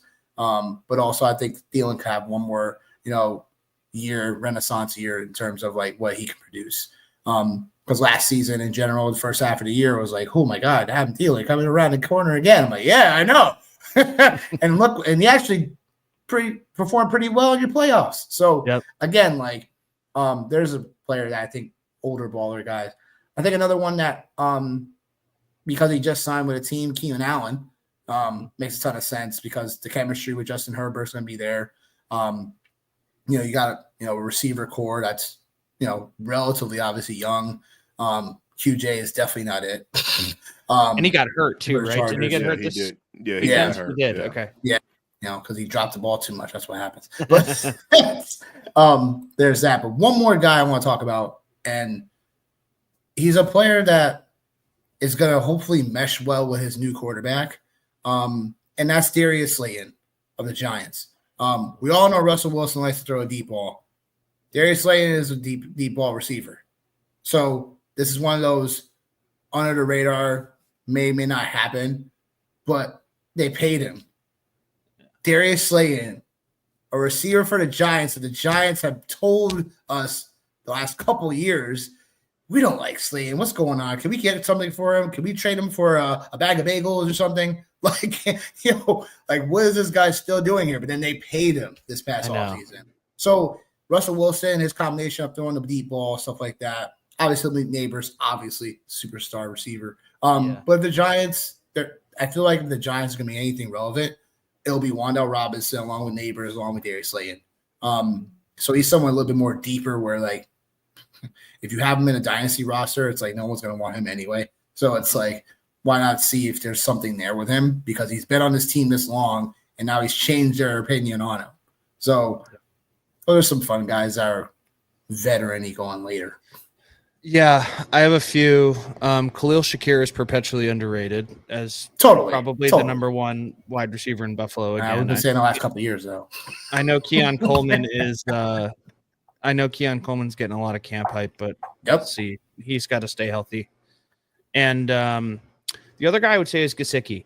And I know Noah Fant signed there and all that stuff, but as everyone's trying to find the new hot thing at tight end, Gesicki was like quietly like tight end 6 or 7, like at the back end of last year when he was like there by himself with, and I know Higgins is back and there was a lot of things going on, but don't overlook Gesicki because Higgins has a big issue with staying healthy. And it doesn't look like with the full contract, that wasn't actually a contract he got over in the offseason. It doesn't sound like he's getting a really long-term stay there. So, Gesicki got a 3-year deal and they clearly liked what they saw. So that would be my other one.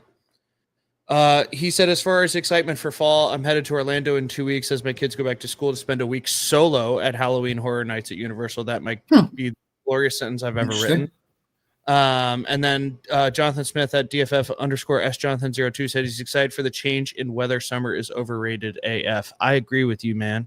Yes. Can we get I'm ready for hoodie season again? Yes. Y'all have, I guess it's bittersweet, people. It's bittersweet. Yeah. Hell no, man. It ain't. This is it, baby. It's football weather. It's crisp. It's crisp. It's sunny. It's cool at night. Like yeah, man. I'm here for it, bro. I'm here for it. Yep. And then Peyton in the chat said it. So in my league, we have an IDP spot, and I was wondering how early I should try and go for him. I assume he means Hunter, considering that he could score offensive points in the defensive player spot. I play no IDP, so I don't have an answer to this. Neither do I. I haven't played. How early should you go for Hunter? Basically, yeah, IDP for an IDP depends on the settings. I mean, he's technically a corner.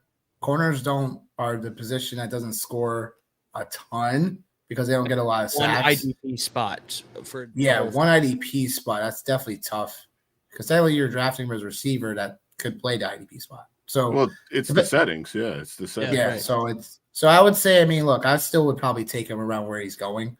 ADP wise, unless you're telling me like the interceptions point settings are like a lot higher. So like, for instance, if an interception's like 6 points or whatever, that'd be something where I grab him like a round earlier or something like that.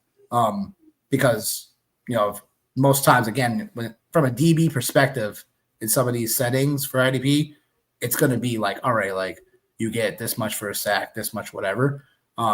So yeah, like again, DBs are a position that doesn't get enough point totals. It's usually it's usually the linebackers first and then defensive linemen. So I wouldn't stretch, you know what I'm saying, like for Travis Hunter, but only if you really love him as like the offensive talent. Like I got him more like 6'5" the other day or something like that. It's obviously not, no IDP, but it's still a place where like that's reasonable. So only take him in reason. I wouldn't like stretch to like a 3rd round pick or something like that for him. Yeah. All right, let's get into Dynastud's question list. So I know Dynastud, he's also in the chat. He's already all our questions, all his Don't forget to check out the show, the Fantasy Football Show on YouTube, people. Please do show us some love. We'll show y'all some love. We appreciate y'all coming out to the show tonight. Absolutely. His first question is, what is the highest value rise you remember for a rookie before a regular season game even played? Bill has to be close in terms of overall number of rounds picks to value risen, but Ibuka's rise might be greater in terms of total value. Sure, there are others. Henderson too. Like Henderson. The hype train on Henderson is unstoppable at this point. Can't stop one, baby. I just got him in the late 4th round. I feel great about it. It's crazy. Yeah, Mr. Roses, he's back. Yeah, he's back. Axl Rose over here, baby. Axl Rose. I was trying to think of a good answer to this question. I think James Robinson was one in Jacksonville that skyrocketed, but he had a lot of stuff happen in front of him. I couldn't think of a really good answer to this question. Just like who was someone that we were like, I got one. Rounds. You have one? Let me hear it. Clyde Edwards-Helaire.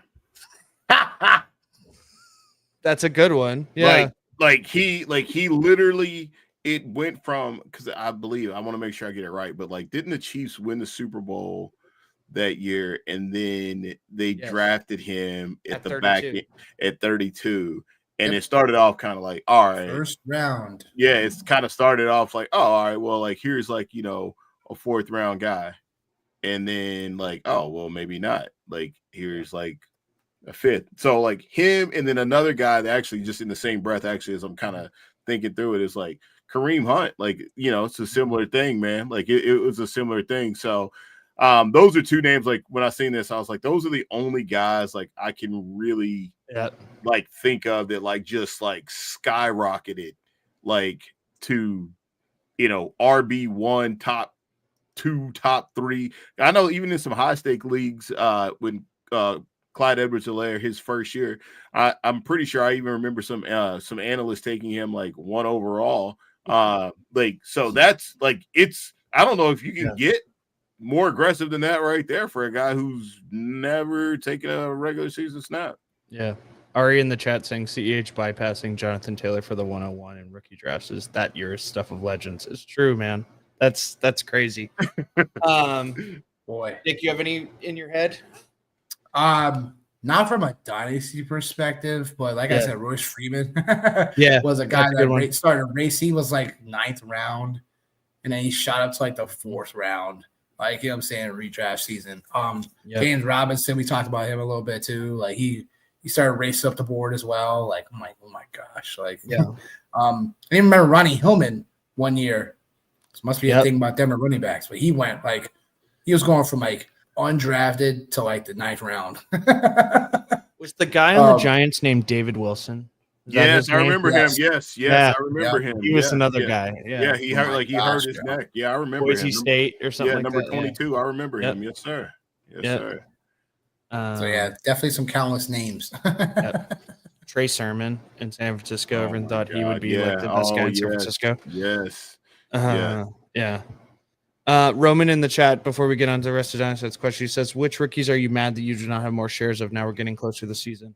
RJ Harvey. Yeah, really? I was just telling Nick this the other day. Like, I know it's there, but like he was like I have him in one of my dynasty leagues, so actually, I was actually able to actually pull off a trade. But I do have him there. But like just overall, like I'm starting to get the feeling that like I don't have enough RJ Harvey, and I'm starting to get a little bit anxious about it. Okay. That's a good one. Why? That's interesting. Why? Because one of the things I know was brought up. I can't. No, I shouldn't say I can't remember, but like I'm going blank with the offense. J.K. Dobbins is who's there. That's who I was trying to remember. Okay. Yeah. The other run. But I'm going blank with the OC that's there in Denver. But like I know there was a stat that was out there. 26 or so. He's super young. Yeah. But just overall, like I think Denver has Denver and RJ Harvey in this situation. A lot of what he can do, like in the receiving game, I think it's going to be a big deal for what it is that he brings to the table. And I don't feel like I have enough. I feel like Denver's. Yes, Joe Lombardi. Thank you. Yes, thank you. Like, yeah, he's like, it's been a fact that what he does in the passing game. There's a crazy stat that like every running back that's ever been in that offense has got like either over 50 catches or something like that right there. Because even last year, Javonte Williams was somebody that when I went back and looked, I was like, wow, like I didn't actually realize like how good or how many catches he had. I ain't gonna say good, but how many catches he had in the passing game last year with that. And so like seeing that, I'm like, man, like I don't have enough RJ Harvey. And it was getting to a spot where it's like we talked about, like, again, we're redraft guys. So it's like right in that cluster of like guys we're really big on, like the Calvin Ridleys, like Caleb Johnson's a guy that like, you know, like we both really like, but I'm getting to the point where I'm like, all right, like this weekend, like I gotta walk away from some drafts with RJ Harvey. Got to, man. Nick, anyone to add, or is Harvey your answer too? I would say Harvey is someone that I haven't got enough of, and I'm kind of ashamed of it, just like John said, because he was someone that his price we never really got much of a discount with the J.K. Dobbins signing and everything. So I was like, well, you know what, and I was get some other guys that are, you know, getting discounted at Bukas. You know what I'm saying? Like Henderson at the time wasn't getting hyped up like that. So we'll get some of him. You know what I'm saying? We'll get some Travis Hunter because people still think that he's going to be playing cornerback for 50% of the game. So yeah, I mean, look, Harvey is definitely one. I would say the other guy, this is going deeper for your dynasty rosters, but Brashard Smith from Kansas City. Got a lot of him though. I think that well, you got a lot of him. I don't have enough of him in my opinion. And it's because like Danny Reed, you know, he never really has like this like smoothish like, you know, comparison to Brian Westbrook type of back that is more of like a, you know, catching passes out the backfield consistently and also able to take carries in between, stuff like that. So he kind of reminds me of that a little bit. So hopefully that is someone that comes around in terms of getting value a little bit more. We'll see what the Rashid Rice situation and stuff like that, but that could be an opportunity for if he does get suspended. Could be another wrinkle they can add to the offense for later on in the year if he gets acclimated up fast enough. But yeah, as far as like rookie goes, that would make a ton of sense. And if it's something where Devin Neal is someone for me very interesting and intriguing. Was getting some of them in terms of best ball actually early on in the summer. But it just seemed like Kamara was going to be like, you know, just going to be that. But I do believe in the situation that if something were to happen to Kamara, I think Devin Neal is someone that people would race 100%. To the waiver wire for. No, I dig that. So, like that's someone that I'm keeping on my, you know, my radar, my watch list, you know, my stalker list. That's a really good one because I kind of had him pegged like early third round for rookie drafts, and he started kind of slipping into the late second. And I'm just like, I'm not jumping in front of like other people I want for that. And I ended up not getting as much of him as I wanted. I like the Brashard Smith discussion. I think he's, you know, Jerick McKinnon, but better. Probably Jerick McKinnon caught, you know, 60 passes a year for the Chiefs. And that's actually that triggered something in my brain as you were talking about him. That's an answer to the question of Zach for the veteran who keeps getting overlooked. Pacheco is still the number one running back, guys. And like he's slipping later and later in redraft and in dynasty. And that's a buy for me because Pacheco's still gonna score probably double-digit touchdowns. Yeah, in hero RB builds, Pacheco makes a ton of sense because he definitely has, depending on the room you're in, Pacheco has definitely fallen. I think people are concerned about just his play style and how he's very aggressive running the football. And that could lead to more injuries, just like similar to Puka Nacua. Gets a slight knock for some people where he goes in the draft because of how he plays, receiver. He's very aggressive, goes all out, leaves himself a little bit more open for injury. So that's where Pacheco falls a little bit. I think people also are concerned that Kansas City, they're just going to air the ball out a lot more. But that could still lead to Pacheco scoring at the goal line. So I do think Pacheco is a running back that definitely is getting underserved. But when I usually say veteran, I try to go like 7 or 8 more years out. Versus like 4, still, I think Pacheco still has rookie contract, isn't he? Yeah. He's on the last year of it right now. Yeah. So even more incentive. There we go. So even more incentive. So, but I definitely agree with that too, because like I said, when you go hero RB, saying you want to grab someone else that could be serviceable as RB2. So the Tony Pollards, Pacheco, stuff like that range. Like, speaking of veterans, I think that someone else is going a little under radar. Tony Pollard. There was a little steam about him a couple of weeks ago, but now I think it's kind of died down a little bit. So I think that's something also with Tony Pollard in terms of veteran guys. I think he's someone that could be a little bit, be a little sneaky. Yep. No, I said it on the show, I think last week or 2 weeks ago. Like, I think we've talked about Tyjae Spears and Tony Pollard like once on this podcast, all non-point scoring season. They're just like, they're the cheat code that they're probably RB2s. Whichever people call them boring now, so that's the problem. Yeah, it is, and that offense is suspect. But it's a good point. So I think it'll be interesting. All right, he says, how is Pitt still ranked around Kincaid and tight end premium?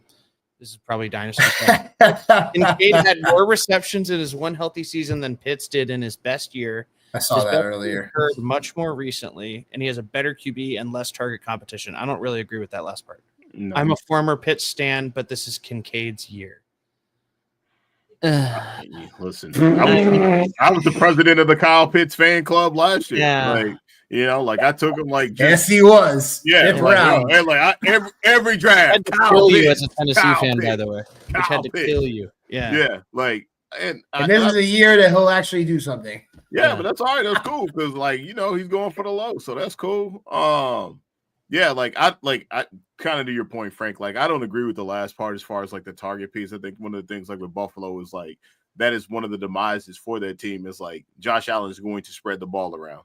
He's gonna pass the ball to Palmer. He's going to get Shakir. He's going to get Kincaid. He's going to hit Knox.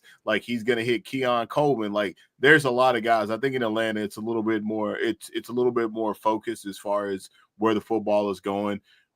Yes, Josh Palmer. I see that, baby. Josh Palmer season. Shout out UT one time. But yeah, Kyle Pitts. I could see. Well, I shouldn't say I could see, but Kyle Pitts, he should be in the same space as Dalton Kincaid. Yes. If anything, at least Kyle Pitts has achieved a 1,000-yard season. Dalton Kincaid has not. And even when I I think we did a very similar kind of deal. Yeah. And weeks back. The one thing with Kincaid is they scheme him open. He doesn't just get open. And Kyle Pitts, he has the ability to be able to get open, which is one of the things Kincaid can't do. And the other part of it too is there was just a lot of times where you can clearly see and I know the measurables may say one thing as far as Kincaid and what he's capable to do, from a speed perspective and an explosive, but the film don't lie, man. He just he doesn't stand out as, I don't want to say as an athlete, but he doesn't stand out as an upper tier tight end athlete the way that we're thinking of tight ends now, the way the position has evolved. So, and if it's a situation between Kincaid and Kyle Pitts, man, give me Kyle Pitts all day, because the reality of that situation is I probably either already got my boy Tucker Kraft or either already got Evan Ingram, already got one of those guys. So it's a tight end too. So if you're waiting and not picking a tight end before Kincaid and Pitts, that's shame on you. Obviously, Dynasty is a little bit of a different situation because your roster that just made what it is because that's the way it was constructed when you drafted Kyle Pitts or Dalton Kincaid, was for them to be tight end one on your roster. Yep. Totally. So yeah, from a Dynasty perspective, I think even a redraft situation, I still will go Kyle Pitts over Dalton Kincaid because there's still Well, look, Darnell Mooney, you know what I'm saying? He may not be ready for week 1. So there's that. So then who is, outside Drake London, you know what I'm saying, and Bijan Robinson will catch some passes here and there. Who else is going to be able to benefit? I think the window of opportunity starts opening for Kyle Pitts when we start, diving into that conversation. Because Darnell Mooney was a solid wide receiver too. If you tell me he's not going to be there week 1, there's an opportunity for Kyle Pitts to, start doing it big week 1. Again, I think both of these guys in terms of tight ends, I think we've gotten burnt on. I've gotten burnt on Dalton Kincaid before, and that was just because, again, Josh Allen should be, penciling someone in his offense. But like to John's point, Josh Allen just spreads the ball a bit too much. So it's hard from a week-to-week perspective outside, Khalil Shakir, who is really going to be like, getting a good amount of that volume week to week because they still use Dawson Knox as well.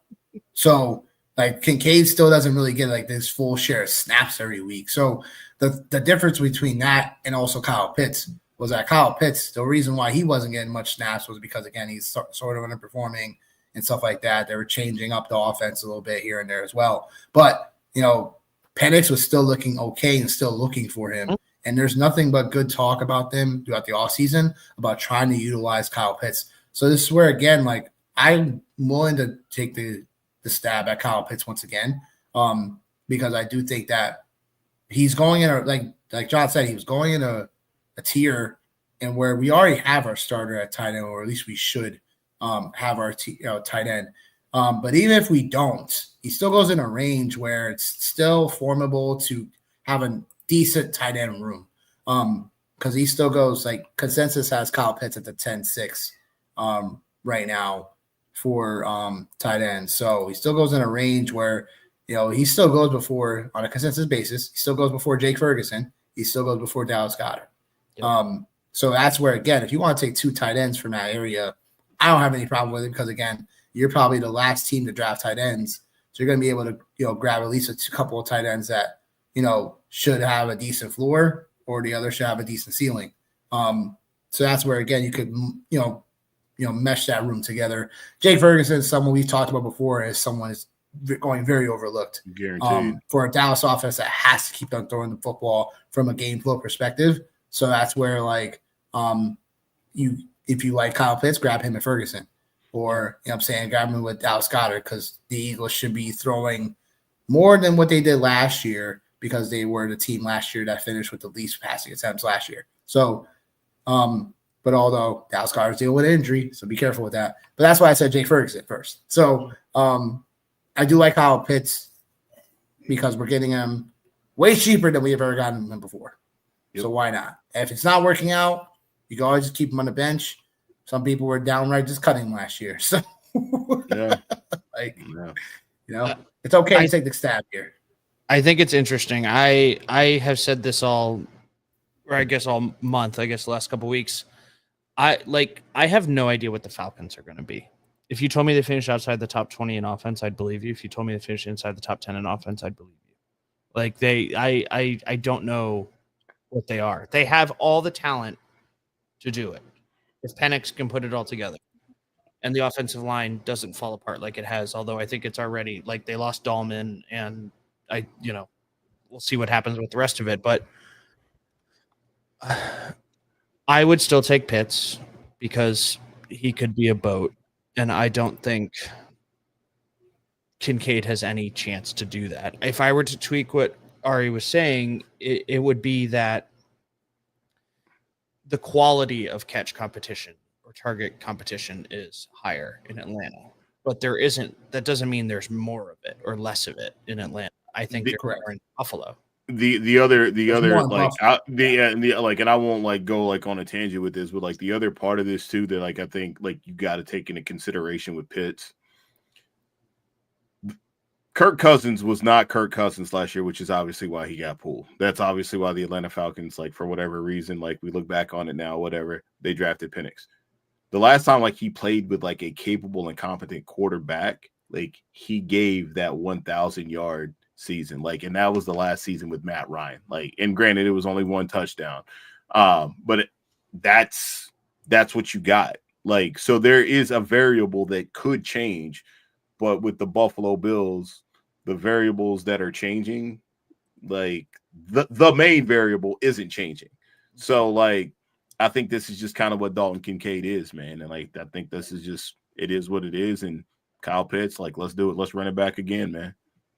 One more thing to add about the Falcons, they have the sixth easiest schedule from a passing perspective for strength of schedule. That's according to Sharp Football. So like I think Atlanta could be a very interesting team in terms of outside the obvious Bijan and Drake London's.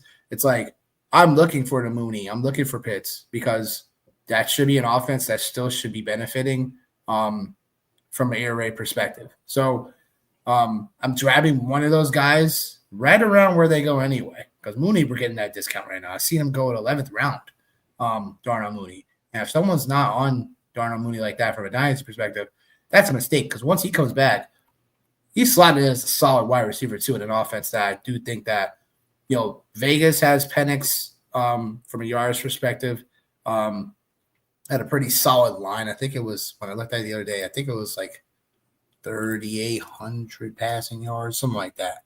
Don't quote me on that. But in terms of, I think Vegas still feels like Penix can still, he can still do something with this offense pretty well. And potentially he was starting to do that last year anyway. So when he got a few starts last year. So do like the Falcons offense in general. I like all the pieces, but if we're getting a few cheaper pieces, I like that. Okay. And then his last question is, the further we get from this injury, the more people are forgetting that Joe Burrow has a wrist injury we've literally never seen before from a QB. After seeing him run for his life behind that offensive line in the preseason, how worried should I be? Anything safer you'd trade him for? Last year, I'll just go ahead and say, like last year, I was apprehensive about Joey B last year, and it came back to like get me. It came back to get me for sure. So like this year, like I'm not taking that approach. Like I'm taking the approach that like, like this is what it is. Like he's gonna play through it. It's still gonna be what it's gonna be from like a performance side of things, a production side of things. If you're trading him, like, again, like what are you what are you trading him for? Like, are you getting back like equal talent for that? But again, like last year would have been like the time I would have been really concerned about it. And I watched a lot of things because actually I had Chase as one of my keepers. It was the last year for me to keep him. So I was really invested in like looking to see like what was going on with Cincinnati and what was going on with Joey B. Like I'm just gonna hang out with it, man, and just let him continue to keep rolling with it. Maybe it's something, not to be like morbid, maybe it's something that like the damage and like the issues don't really arise and happen until after his playing career is over with. Because I think if there's a way for him to be able to be out there, like he's gonna be out there and he's gonna do it. So like I got no concerns about Joey B. Nick, what about you? What I'll say is like I'm not overly concerned about the injury aspect. I just don't. This team goes as Cincinnati. Cincinnati goes with Joe Burrow. Like so, as long as he's on the field, we're expecting production from him. So I'm not so concerned about the risk situation. The offensive line was still fifth in efficiency last year. That offensive line. So I'm not so crazy like in terms of like getting spooked off a player because something happened in one game. Like I gotta see it a few times over and then like, okay, make a decision. So this is where we talked about last night, do's and don'ts, fantasy football. Don't overreact to something just because you see it once. You know what I'm saying? Like if you see it a few more times like that, where it's like if Burrow was getting beat up constantly, whatever, and stuff like that, whatever, in the season, then you might want to make a mental note about it, but you don't have to act on it. I think though, if you really are looking to get Burrow and really trying to get him at, because everybody loves Burrow and stuff, sliding him into a quarterback situation like Lamar or whatever, like one of those next tier, like Jalen Hurts, the next tier of like QBs, because Burrow is technically the quarterback that starts the next tier after those running quarterbacks, because he doesn't run the football enough. So that's where, again, like if you want to give up a bit more and go after Jaden Daniels from a dynasty perspective, like I ain't gonna knock you for that. Or you really want to get a boatload return for him, you put him in a trade where you're feeling pretty okay with maybe a Drake May. In terms of like there's a lot going on with New England. Maybe you do it for Caleb Williams, see what people's temperature is for Caleb Williams right now.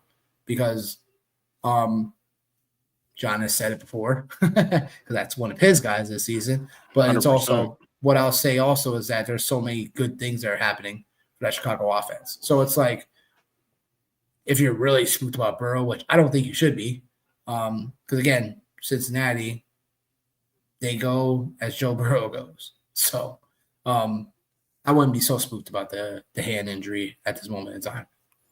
Where do you guys have Burrow ranked? Burrow is just like I talked about. Burrow is probably my QB5. Yeah. Just outside of those guys where, like I say, he starts the next tier for me. So it goes Lamar, Josh Allen, Daniels or Hurts are interchangeable. I'd probably say Daniels over Hurts at the moment. And then I go the next tier starts. That's Burrow, it's Mahomes, like Baker Mayfield. So there's like that next tier guys that started off. But if we're talking about redraft for QB right now, it's like if I don't get one of those four guys, I'm literally waiting until I'm like one of the last teams to draft quarterback because there's so much depth at the position this year, and you can get it in different tiers. And I know we talked about Chase Brown, but where does that like line affect? Does that line like I know they're in efficiency, but do you get worried about Chase Brown at all, or do you think he's going to do enough to kind of catch passes? No, I don't I don't worry about Chase Brown. Like Chase Brown is a guy that I'm pretty sure like back in May, I was saying there's a world where Chase Brown could absolutely be a second round pick. And that's really where we're trending now. I think one of the other elements that is definitely underrated for him was last year, just the way that they used him in the passing game last year. And I know there's some instances where I think Coop had actually talked about it, like on third down when they were bringing in an extra receiver and maybe bringing him off the field. That was one element of it that was a little bit concerning, but I think the Cincinnati Bengals are now seeing like, okay, like this, he's one of our best options in the passing game as well. So like Chase Brown is a guy like I absolutely have zero concerns about the offensive line. Like I'm approaching this like the same way that I've been approaching it with Chase Brown since back in May. He's one of the guys that like, if I was building an ultimate fantasy team, which I probably will here before the season starts, he would be like, I already have. Yeah, he would be the guy. Like he would be the guy that like you should be able to get along with like some kind of a first round talent, obviously at wide receiver. So yeah. Yeah, for me, like I love Chase Brown as well for the offensive environment. It's always between him or Bucky, literally. I love grabbing them both. In terms of that goes, I do slightly favor Bucky just a little bit. But it's really very, very razor thin close. I'll take both of them. But I do think I have no core with Chase Brown at all. He's in a high-powered offense. Catches the football. So you're going to be seeing a ton of shootouts. Because Cincinnati's defense is going to be again trash unless they surprise us. But again, like the environment for Chase Brown, it's like we'll probably end up seeing Chase Brown going like 1-2 turn potentially because of the I could see a draft room where I enter that HN ends up going late second because someone grabbed Chase Brown at right around or just right after that 1-2 turn. Got it. All right, let's get to TA trades. Trade X leagues are 12-team Superflex, PPR, tight end premium 1.75 per tight end reception and 0.05 per return yard. In all leagues, fun league. Yeah, in all leagues except TA1 because they'll never break, they always hold. But we don't have any TA1 trades. We'll start with TA2, and I'm going to kind of bucket these together because we'll move to the next one after that. But they traded Bill Krosky-Merritt for a 2026 second and Daniel Jones for a 2027 second. What do y'all think of that? Perfect. Getting out? So they got 2 second rounders for trading both of those players? Yes. Oh, that's solid. They got second rounder each. Yeah. So, yeah, right. Oh, yeah. Yeah, no brainer. I don't hate it. That's a All great right. move. Great move. I mean, the only way that burns you is like both of those guys like end up, you know, Going nuclear. Daniel Jones ends up becoming what he was a couple of years ago with the Giants, where he was like, it was a couple of years back where he scorched earth as like, I think he finished as like the QB6 or something like that year, something like that. Yeah, And he then was Krosky, QB1. he what He was a QB1 that year, yeah. was he? QB1? Not Wow. the QB1, a QB1. Oh, a QB1, yeah. Yeah. But yeah, that's the only way that would probably could so-called burn you. But the Krosky Merritt stuff too, it's like, yeah, take advantage a little bit. Because again, if you're not in love with the Washington situation right now, like I am, I'm not in love with like how there's so many different ways this could break. And it feels like it's not a favorable one in a way because of how Krosky Merritt is just moving up people's draft boards constantly. So that's where, again, if you're not in love with the Washington situation, yeah, get something for Krosky Merritt, taking advantage of the hype. Yep. John, anything to add?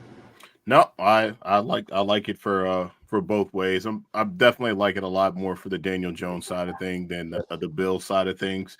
But again, you know, second round, like you never know what you're gonna get in the second round. So whatever the capital was that like you got for Bill, like maybe you can maximize that out and get something very similar, and maybe even potentially better. So I don't hate it. Like I said, the Daniel Jones side is the one that actually I like a lot more.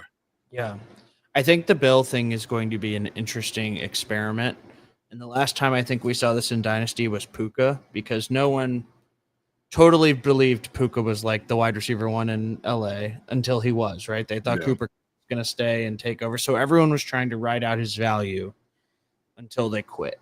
And like, I think this is going to be the same thing with Bill, is how long can you hold, as Nick says, that player's sloping up right now. Like, how long can you hold before that value falls like a stone back down because something happens, right? So it's a real game in patience and how risky you're willing to get. So after that trade, same team, as you can see, they're rebuilding. Yeah, they are. Josh Allen for Jaden Daniels, straight up. What do you guys? He had Josh Allen, and he had got Josh Jaden Daniels. Traded for Jaden Daniels. Perfect. Perfect. Love it. Yeah. Perfect. I do see a scenario where Josh Allen could like, I'm not going to say he's going to slow down or anything like that. I could see it like, you know, just one of those outlier years where he doesn't do it as well.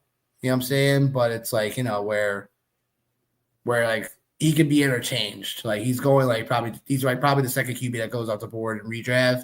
He can end up being like the QB4 that goes off the board next year, potentially. I'm not forecasting it.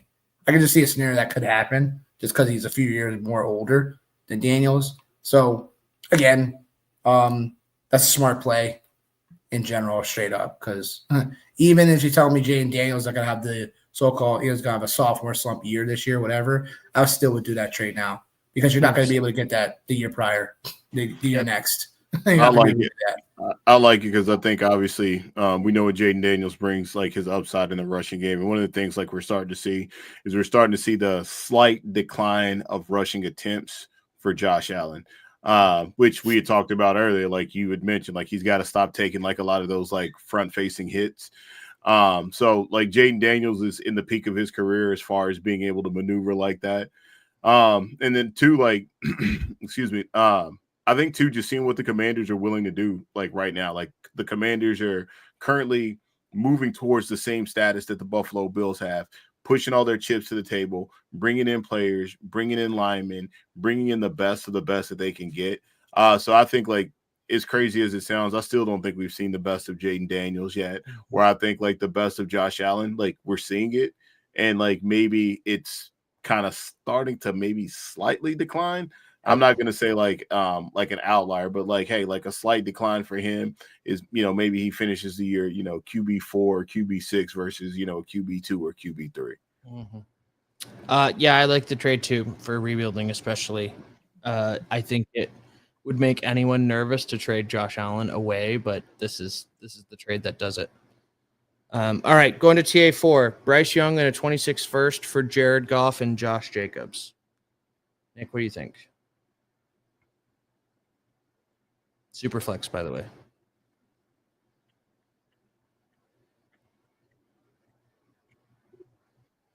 Yeah, I don't mind it.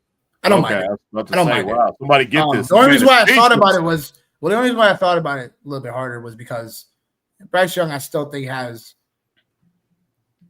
some game in which, he's obviously, I'm not gonna say he can reach the top 10 of quarterbacks per se, so that's why I'm good with the trade for getting a Josh Jacobs and Jared Goff. But it's like that sometimes trading that first round, man, is sometimes comes and bites you in your butt later.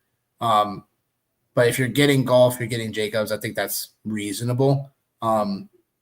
In general, that's like, could I have given him up a second, maybe? Say that first. But I think that's fair for both sides. Depending on what that first, ends up being, right? You never know. Yep.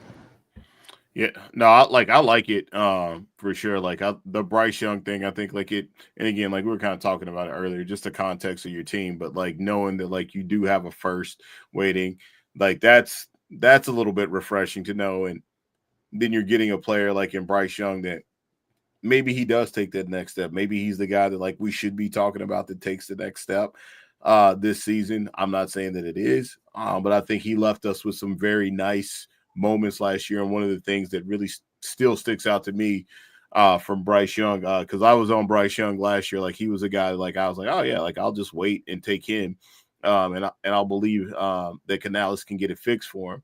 But one of the things that was really good for me to see from him towards the end of the season last year was just he was one of the top 12 quarterbacks coming down the stretch in adjusted completion percentage. So that was the thing for me that was really, really big, and that's a stat I look a lot into for quarterbacks and their production and play.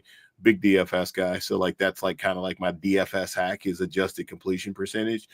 So to have that, and then the guy that's getting Jared Goff and Josh Jacobs, or the manager that's getting Jared Goff and Josh Jacobs is still 27 years old. I think we're getting to the point where if you're moving off of him, what it is, his best ability has been his availability, and that's been questionable at some points in time, and his durability. But I like that. And then obviously from the quarterback side of things, when you think about Goff and you think about Bryce Young, if you said that Bryce Young ended up being in a similar spot to what Jared Goff has been able to give for production 2 years from now, I'd be I can totally see that. So I'm cool with it. Yeah, I think breaking it down piece by piece, the way I would look at it is Goff and Bryce are probably a wash, and I'd rather have Jacobs than a random 26 first. So I'd take the Goff side. Right. All right, last one. TA8, Keaton Mitchell for Romeo Dubs and a 27 fourth. This was actually my trade. So which side are you? I can't tell you until you tell me which I'm side a Dub. It's not. What was it again? Yeah. Keaton Mitchell for Dubs and a random 27 fourth. So Keaton Mitchell for Dubs. I'm a Dubs guy, man. I still believe in him. Nice 20% target share. I think for the career, I think that's what he's had, either close to 20 or 19 and some change. I still believe in him for sure. This wide receiver room, maybe Matthew Golden sounds like he's getting a lot of a good camp buzz for sure. Keaton Mitchell, he looks explosive, in moments, he's looked explosive. Both of these guys, we got to keep them on the field. That's the number one problem for him, for both of the guys. But yeah, I'm a Dubs guy. So yeah, I'll stand on business with him. If you got, I don't know. The fourth round pick of Dynasty is, sometimes you're just grabbing a guy sometimes in the fourth round. I like Keaton Mitchell. The problem is you still have Derrick Henry there. So, yep. But I will say that I'm willing to take that trade. Because Dobbs has had years to wow me. I'm just not wowed. Quote for the Fantasy Football Counselor, by the way. Talk about copyright infringement. But he's had years to wow me, and I'm just not wowed with Dobbs. Because if he would have, he should have broken out by now, right? Yep. Unless you're telling me this is the year that he's, unless you're What do you mean? What do you mean he should have broke out by now? Like, Should have what do you broke out by mean? now. What do you You mean? know. Like, They wouldn't that's take in Matthew Golden That's if your he guy. You broke should out. have broke yeah, out by like, now. I mean, that's fair, but like, what do you mean? Like, he should have broke out? Like, he should have just like been a star by now? Is that what you're saying? Yeah, last year you should have Mhm. done it, right? Oh, wow. Yeah. Okay. Third year breakout for receivers, right? All right. So yeah. So I Let think me I tell know you what what, side- a post receiver Oh my God. breakout. Oh my No, God. No, I'm kidding. Oh my God. No, Yeah. no, I can see it. I can still see Dobbs Yeah. potentially have. So I know what side Frank is on then, obviously. Yep, So, I know. I traded for Keaton Mitchell. Yeah, And nice. the reason I Good for did you. that was because one, all the Packers receivers are the same, and two, I think Keaton Mitchell is going to have a real role in this offense. I think Justice Hill, was a low end flex, at some points, and if Henry went down, Justice Hill would have been something bigger than that. I think Keaton Mitchell is a much better version of that, and I think, he's still going to be there next year when Henry's going to stop one of these days. I know we've said that for the last 5 years, but he's got to stop at some point. He might not. I don't know.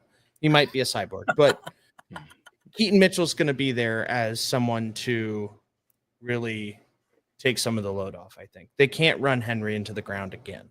He won't be like, I could easily see them giving him the Saquon treatment and saying like, we're going to hold him until the playoffs because we're going to make it without him. We can make it without him. I don't see that because they'll still need Derrick Henry to, Yes. beat their wins and stuff like that. I They could don't see have a to scenario flat that out we kind of slow him down just slightly, Yeah. but it's still Derrick Henry. Yeah. So he'll be 32 when the new year comes around. But again, Derrick Henry is just such a he ain't he ain't your average 32-year-old guy. Oh, he Yes, ain't. He's the guy. He's the guy that defies all. He takes all care of the- his Yeah. body too. Yeah. You see the diet issue he's on, everything. Yeah. He definitely takes care of himself. So Give me the odds. Give me the odds. Henry's human for once for the fourth wide receiver on the Packers. That's my bet. right, that's Um, where I haven't been a Dobbs guy, so I'm with you. Well, listen, you know what, you guys, that's totally fine. Next year when the Baltimore Ravens draft another running back to supersede all Fine. this, you guys can come back and talk. Packers will draft 3 more wide receivers. So There's nothing like talking about like a trade like this right here. With, Right, literally. close out a show, and a I, Steelers fan who absolutely despises the Ravens and obviously a Bears fan. So at of course, basically the 2-hour mark of a show. Yeah. Yeah.